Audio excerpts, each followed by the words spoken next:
Hey everyone, I'm back with another update. In this episode, I'll cover the U.S. strikes against ISIS in Nigeria and the Minnesota Somali Fraud Scheme mess. Of course, I'll end with the noteworthy tidbits. A military operation was conducted on Christmas Day targeting Islamic State-linked militants in Sokoto State, northwestern Nigeria. The operation was announced by President Trump and confirmed by the U.S. Africa Command and Nigerian authorities. In his announcement, President Trump said the strike against ISIS was conducted due to the group's targeting and viciously killing, primarily innocent Christians, at unprecedented levels.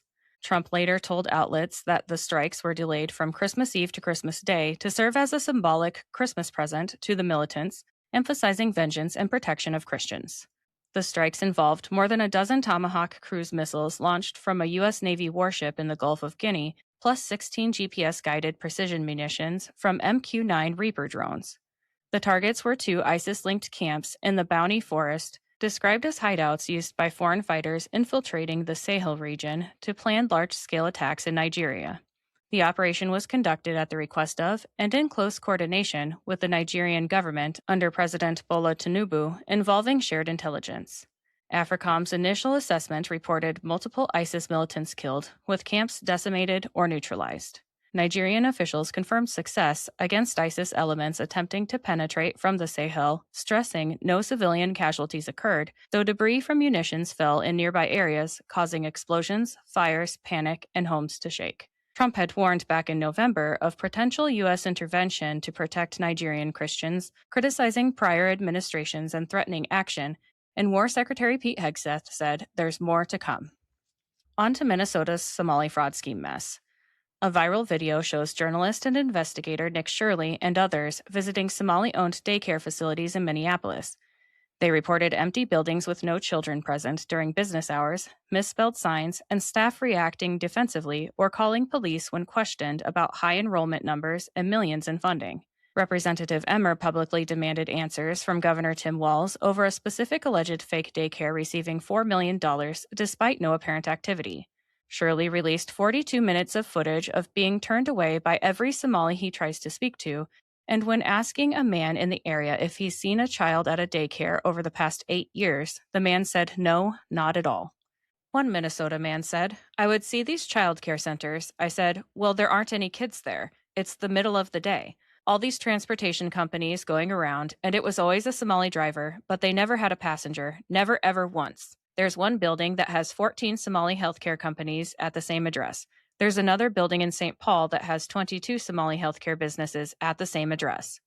One Somali housing developer allegedly stole over $1 million that was supposed to go towards a Somali community in Lakeville, with the community never being built, and for some reason, a Minnesota judge overturned a Somali fraud guilty verdict, which was unanimous. Over 100 Minnesota mayors are livid about the wide-scaled Somali fraud, saying it's degrading their budgets, infrastructure, and medical care, with some saying the fraud appears to have started around the same time Governor Walz took office. One mayor said citizens across the state call Walz the fraud father and explained how his city can't build a much-needed water plant because it's impossible to fund due to all the money going to Somali businesses. Another mayor said more fraud will be found under Walz's universal medical leave plan, and citizens are demanding Minnesota immediately cancel their upcoming program that gives Somalis and other migrants paid leave for 20 weeks each year. Voter fraud is also an issue in Minnesota, with one registered voter being allowed to sign and vouch residency for up to 8 people without IDs, allowing them to vote. Representative Mike Lawler demanded Congress force Walz to testify before Congress, and many are calling for Walz to be prosecuted after it was exposed that he intimidated whistleblowers. House Republicans are moving toward expelling Ilhan Omar from Congress, and Omar's husband's $30 million firm scrubbed former Obama official names from its website. The firm's value also went from nearly zero to around $25 million in just 1 year. Maine is starting to struggle with similar issues, as the state had to freeze Medicaid payments to a Somali-run nonprofit because audits uncovered potential fraud, and Treasury Secretary Scott Bessent is being urged to investigate the matter. Now it's time for the noteworthy tidbits, which are brought to you today by Big Fork Brands. Let me tell you about them quick. Sometimes I get on a roll cleaning or gardening, and I need a boost but don't have time for a meal. Big Fork Brand's pork jerky is the perfect choice to keep my momentum, offering high-protein snacks for on-the-go energy boosts. Not only do they offer pork jerky, but they also make pork sticks, bacon sausage, bacon hot dogs, and burger and hot dog sauces.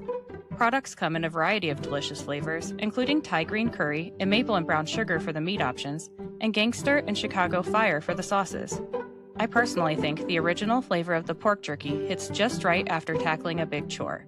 It's a little salty and very flavorful. My discount code gives you 20% off your entire order, and it's currently the best deal available. Just visit bigforkbrands.com and enter in my promo code JADE, that's JADE, at checkout. All right, let's get back to the tidbits. California Democrats are being accused of fraudulently stealing $76.5 billion from the taxpayer, and a California state auditor found $32 billion in unemployment fraud, $24 billion in homelessness funds were lost, and the number of high-risk agencies doubled. An Obama-appointed judge blocked West Virginia's ban on artificial food dyes. President Trump posted more evidence the 2020 election was fraudulent, with 100% of mailed military ballots voting Democrat. The state of Florida is allowing citizens to run over violent mobs if their vehicle is surrounded, and Governor Ron DeSantis said on the matter, "You don't have to sit there and just be a sitting duck and let the mob grab you out of your car and drag you through the streets. You have the right to defend yourself in Florida." President Trump said 1 million more pages on Epstein were found and that the Department of Justice is being forced to spend all their time on these documents. Trump ordered the DOJ to release all of the mostly Democrat names found in these files so that they can get back to helping our country, and he confirmed their focus after the Epstein files will be on election fraud. Turkey arrested 115 Muslims and members of the Islamic State group for planning Christmas and New Year's Eve terror attacks, and major cities in the Western world canceled their New Year's Eve events due to fears of a terror attack. Some of the cities to do so include New Orleans, Paris, France, and Sydney, Australia. Senator Bill Hagerty confirmed he tried to pass a law blocking illegal aliens from being counted in the census, but the entire Democrat Party blocked it. 20,000 illegal aliens and migrants are suing the Trump administration after California was forced to revoke their commercial driver's licenses, but the Trump administration made it clear they will continue to revoke the CDLs of illegal aliens nationwide.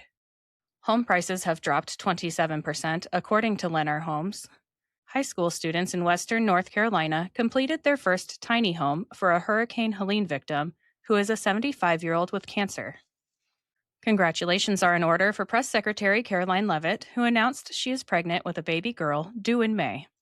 Congresswoman Sheila McCormick was caught editing a ring costing over $100,000 from a photo of herself. She's under indictment for $5 million in FEMA theft, and it's being reported that the ring was bought with that stolen money. It was found that 40% of Baltimore high schools have 0 students who are proficient in math, and Education Secretary Linda McMahon said on the matter, "This is not a student failure, it is a system failure." James O'Keefe vowed to investigate prosecutors if we don't see more arrests in 2026. President Trump and his diplomatic team are expected to meet with Ukrainian President Zelensky today. Lastly, I'll be on vacation for a week, but when I get back, I'll have a nice long summary of everything that happened while I was gone. Also, keep your eye out for some special episodes coming soon, as I've added some new themes for 2026. While I'm gone, go ahead and share my show with a friend and help me start 2026 out strong.